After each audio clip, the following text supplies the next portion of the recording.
At mula nga dito sa Dubrovnik, tayo ay sasakay ng eroplano papuntang Zagreb. Isang oras lang ang biyahe mula dito sa Dubrovnik papuntang Zagreb. So, let's see. Excited na ako makita ang city of Zagreb.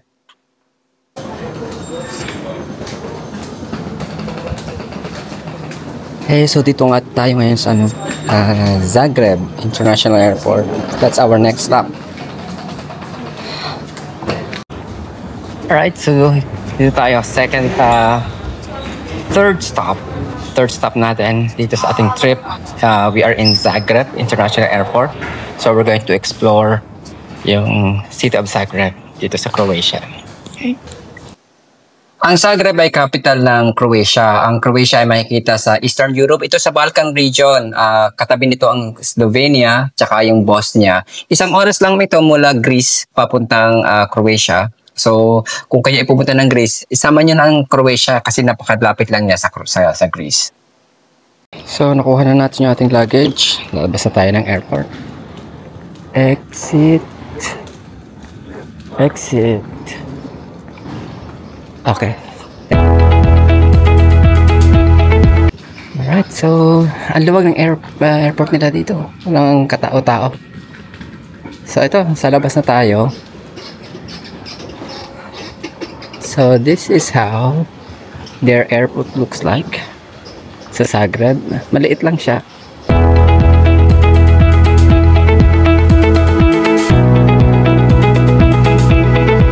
Mag-book tayo ng mag-book tayo ng taxi. Dito ang ginagamit ko ay Bolt. Show you. Ito, yan. Yan, Bolt. Yan. Okay, so medyo maaga tayong dumating dito sa hotel. Hindi pa tayo pwede mag-check-in kasi parang 9 AM tayo dumating dito. At check-in time is 2 PM. So medyo maaga. So gagawin natin para hindi tayo masayang yung oras. Explore na natin yung city. So ang ginawa ko, bukas kasi ang bala ko pumunta ng ibang lugar sa Plitvice. Hindi ko lang po tama.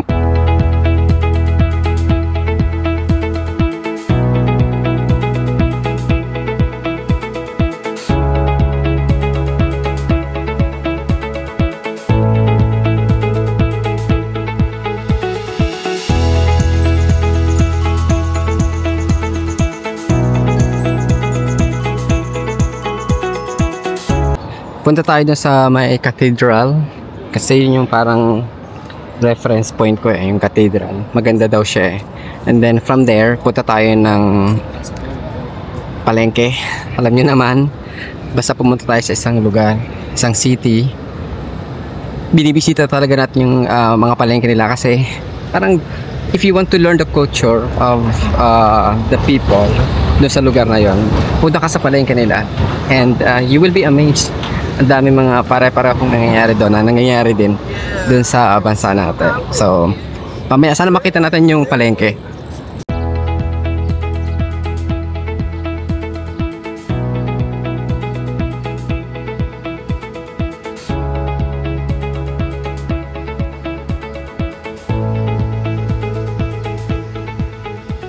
Okay, so parang wala talaga masyado makikita dito sa Zagreb, sa capital ng Croatia. I mean, there are things na maganda like yung simbahan, pero hindi tayo nakapasok kasi sarado eh. Ang nilook forward ko talaga kasi yung palengke, kaso since holiday parang wala eh, kasi kita nyo walang katao-tao dito.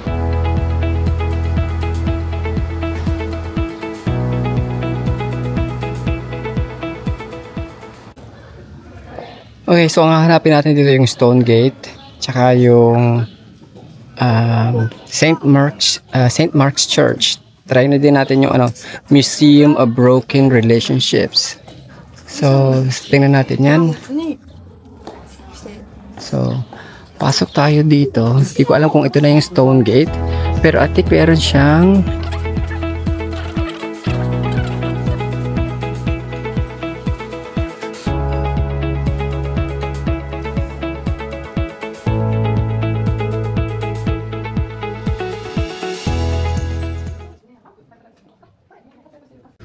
So pag nandito kayo sa Zagreb, ito yung isa sa mga talagang dapat yung mapuntahan. St. Mark's Church. Ayan, tingnan niyo naman, napaka ganda nung yung sa bubong niya. Oh. Napaka intricate. Yan. Yung medyo mahirap dito sa Zagreb, wala siyang mga English translation. So hindi mo alam kung ano yung tinitingnan mo. Magbe-base ka na lang dun sa parang katunog, or kapag paswerte kapag merong nakasabay ka na group na merong travel guide. So yun, medyo meron ka idea kung ano yung nakikita nyo.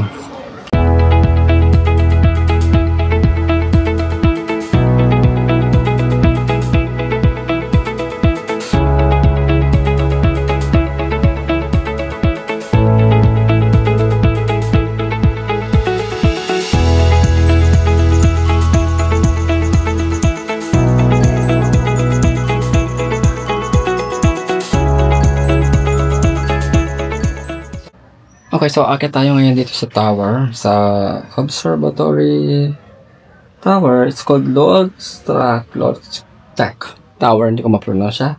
Okay.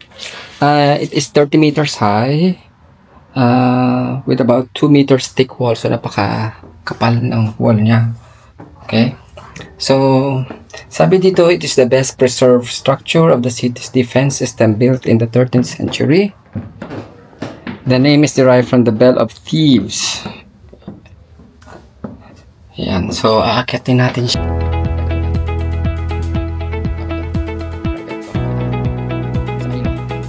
Kasi paikot-ikot siya.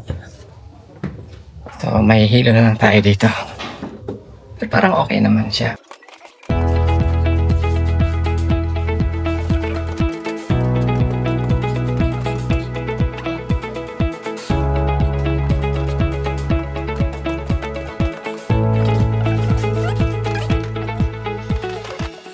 Sana wala lumabas ng multo. Ako lang mag-isa dito eh. Aray, hirap umakyat. Ano tayo nag-ghost hunting eh. Sobrang dilim. Yan.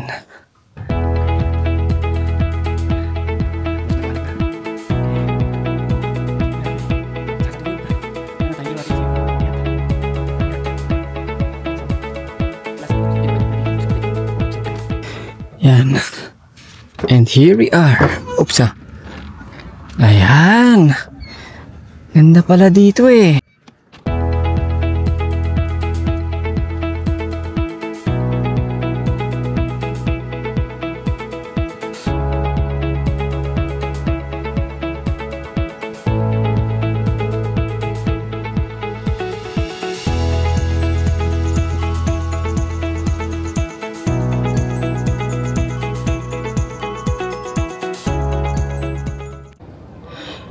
Ito pala yung palengke nila, yung gusto kong puntahan. Kaso since holiday ngayon, Corpus Christi, sarado, walang nagtitinda. So sayang. Sabi sa akin nung babae dun sa museum, balik daw ako bukas.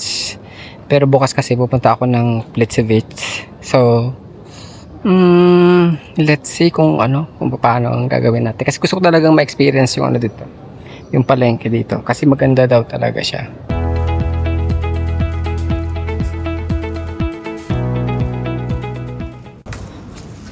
So ito na yung sinasabi ko na palengke dito.